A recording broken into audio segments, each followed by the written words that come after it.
Hi hello welcome to the home life channel. ఇవాళ గోంగూర పచ్చడి చూద్దామండి. దీన్ని ఒక్కొక్క ప్లేస్లో ఒక్కొక్కలా చేస్తారు. ఇప్పుడు నేను ఎండుమిర్చి వేసి చేస్తున్నానండి. దీనికోసం ఎండుమిర్చి, ధనియాలు, జీలకర్ర ఇంకా మినపప్పు కూడా తీసుకున్నానండి. వాటిని ఆయిల్లో వేసి బాగా కలర్ మారేదాకా ఫ్రై చేసుకోవాలి.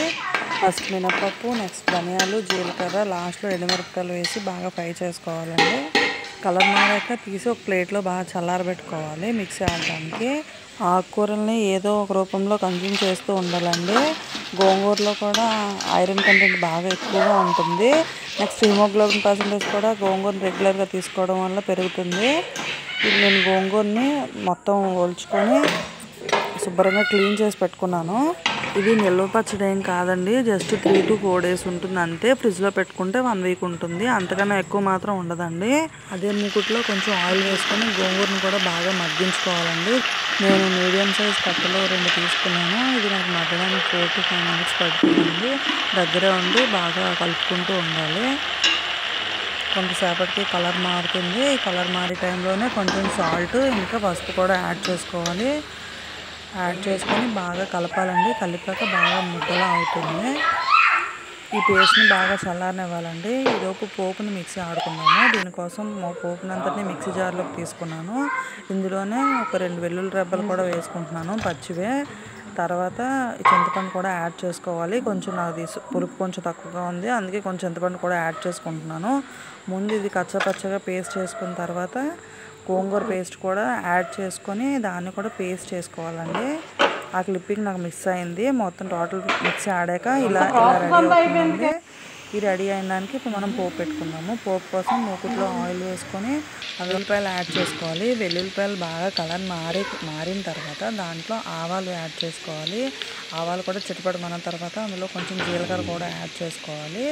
జీలకర్ర తర్వాత ఇంగువ ఇంకా కరివేపాకు కూడా ఫుల్గా యాడ్ చేసుకొని కలర్ బాగా మారేదాకా ఫ్రై చేసుకోవాలి.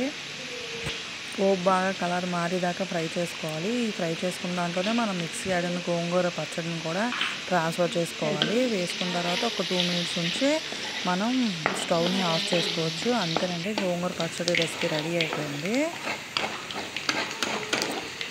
ఈ గోంగూర పచ్చడిని రైస్లోకి కానీ, ఇడ్లీ, దోశ, టిఫిన్స్, చపాతీ, ఉప్మా దేనిలోకైనా సరే నంచుకోవచ్చండి. సైడ్ డిష్గా చాలా బాగుంటుంది. దీన్ని ఎయిర్ టైట్ కంటైనర్లోని స్టోర్ చేసుకోవాలండి. ఇది చెప్పాను కదండి, 3 to 4 days ఉంటుంది. నైట్ అయితే ఫ్రిడ్జ్లో పెట్టుకుంటే 1 week స్టోర్ ఉంటుంది, అంతకన్నా మాత్రం ఉండదండి.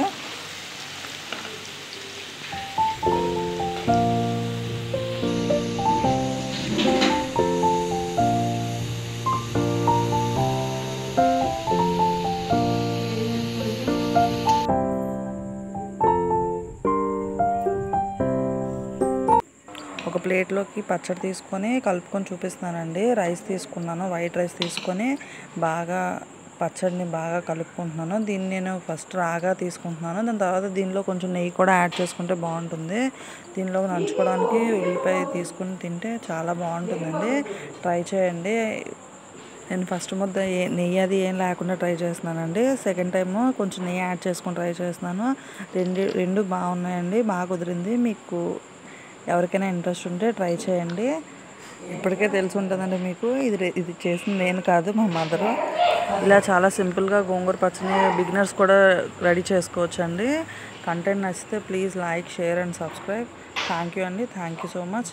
మీ సజెషన్స్ ఏమైనా ఉంటే నా కామెంట్ బాక్స్లో చెప్పండి. థ్యాంక్ యూ అండి. Thank you so much. Bye bye.